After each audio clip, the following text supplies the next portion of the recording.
I would never ask you to speak for Steven, and you were very just cool about like why he wasn't really involved, or your opinion of why he wasn't involved in the reunion, or why he continued, or why he didn't continue. I'm just curious if you have.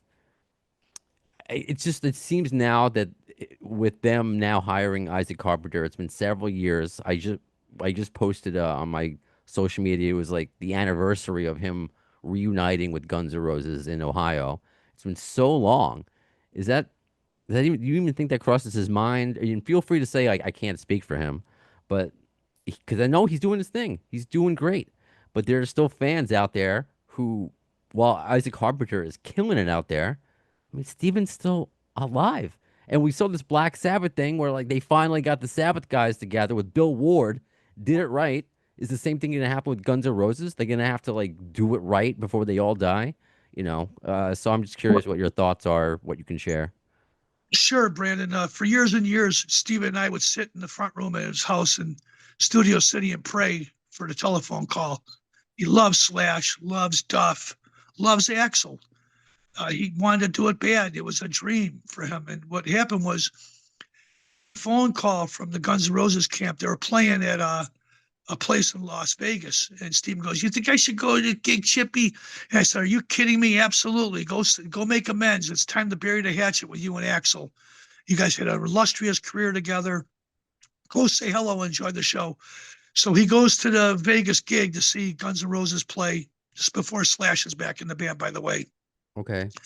And when he gets to the gig, he's smothered like a bum on a bologna sandwich. Fans are attacking him. They just want an autograph and a picture.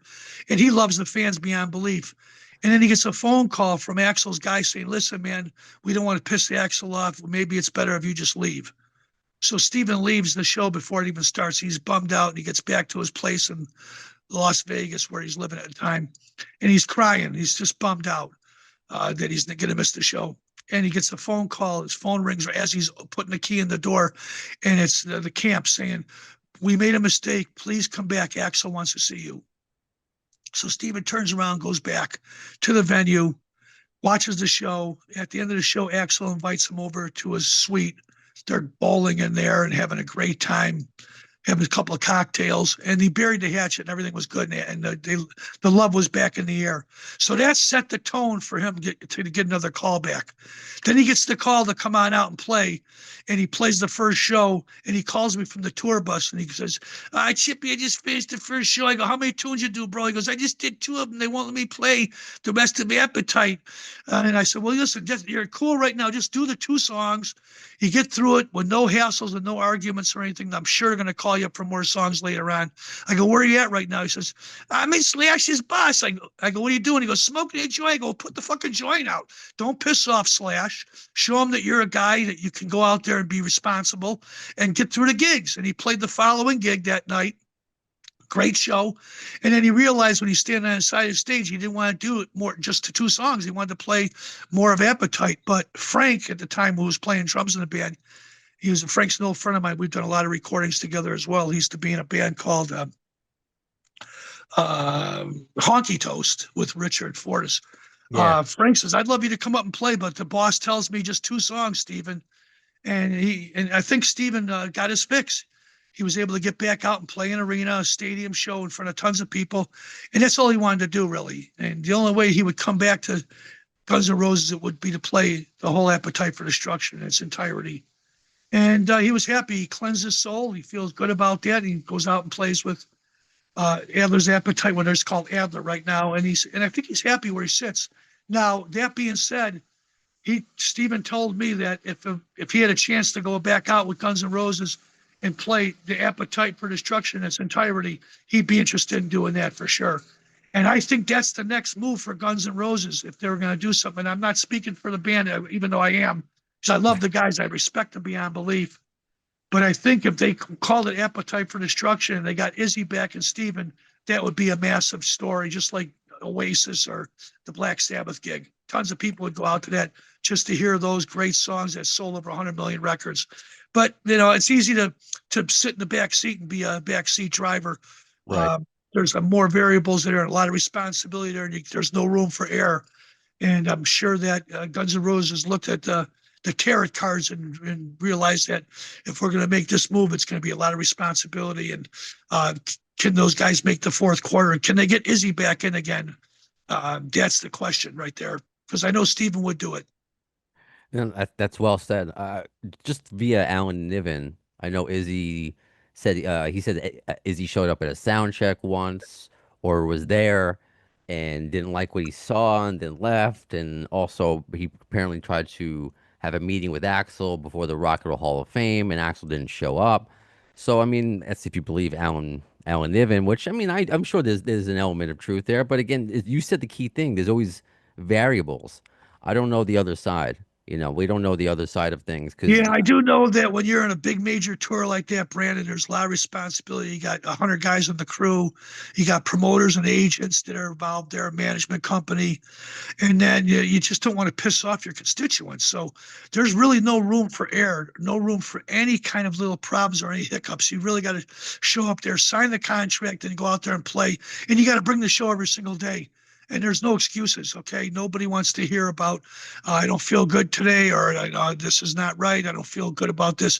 You really, really have to show every inch of responsibility you carry in your body. And, to do a show like that, there's just so many variables that are involved there, as I just mentioned, that maybe the band you don't want to bite off too much more than you can chew.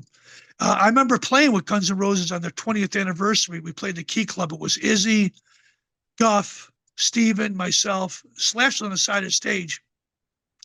And I was wondering, and of course the rest of the band was there. Matt Sorum was there, and Gilby and all the guys. And I asked Slash, I go, how come you didn't want to come up and play on the show? And he says, well, Chip, I don't want to ruffle Axl's feathers. And I get it, because there was another singer that was up on stage singing the songs. I think it was Patrick Stone at the time, who used to sing with Sweet and Butterside, and I think he's in Hairball right now. So there's a lot of little things that come into play there, and there's a lot of feelings that are involved. And it was an honor for me to get up there and play bass with those cats, playing all those songs off Appetite for Destruction. And Steven had a great time. Those rehearsals we had with Izzy and Duff were just incredible, because those guys it was loosey-goosey. First thing Duff did when he walked into rehearsal was picked up a guitar, because I was playing bass, and we went to write. The first song was It's So Easy. It was great. And Duff was singing too. And I thought, God, Duff, he's a six-trick pony. He can sing, he plays bass, plays guitar. yeah. I hear he churns butter in the wintertime over in Amsterdam. And he's really good at what he does. And Izzy was the cat that I was just smitten by, how charming he was. He showed up with a suit on with the top, his little hat that he wears. And he played those songs. It was effortless. In fact, he asked me, I go, it goes to G right. We were playing Out to Get Me. I go, that goes, I think it's a G right there. He goes, you sure, Chip? I said, I've been playing a song for the last 8 years, bro. I'm pretty sure that's how you wrote it. And it was we had a lot of chuckles and talked about the old times in the band. And he was clean and sober. And it was really a lot of fun playing with those guys and celebrating the Guns N' Roses 20th year anniversary. And here we are now, all these years later. Those guys are out playing stadiums and sheds. They're still doing it. Steven's out playing around the country. It's great that everybody's still alive and can celebrate life.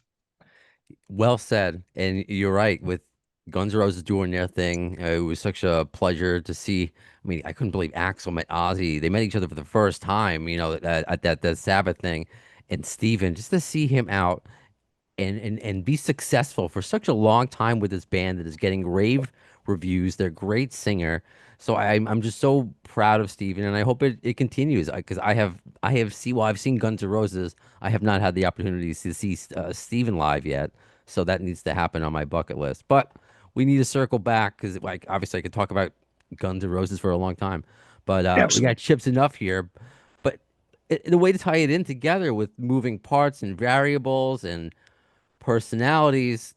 So, was this song recorded with Donnie V that you're putting out, Shine? Was that recorded when there was a better relationship, or because that's on the track? Because I mean, correct me if I'm wrong. I don't know if you and Donnie have the best relationship.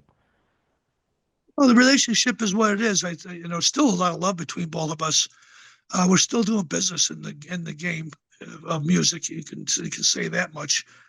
We're not hanging out having coffee and tea together, that's for sure. But we certainly do talk, And Enuff Z'nuff is being inducted into the Illinois Rock and Roll Hall of Fame with Disturbed and Smashing Pumpkins Awesome. on September 14th at the Rialto Theater in Joliet. And we're all going to play a couple of songs.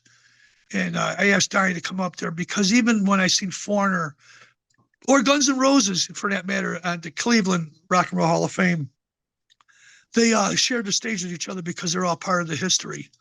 And even though Donnie's not in the band, I thought it was only fitting to ask him if he would come up and sing with us after all these years together. And of course, he accepted it. And we're going to go out there and we're going to play a few songs and to a packed, sold out house and at the world renowned Rialto Theater, which is built, it was built 100 years ago, and sharing a stage with Disturbed, who used to open for Enuff Z'nuff. How ironic. I didn't know that. Yeah. And then now, and of course, Smashing Pumpkins, who I've always adored, Billy Corrigan. I think it's going to be a wonderful moment. It's really good. We come full circle together. That's for sure.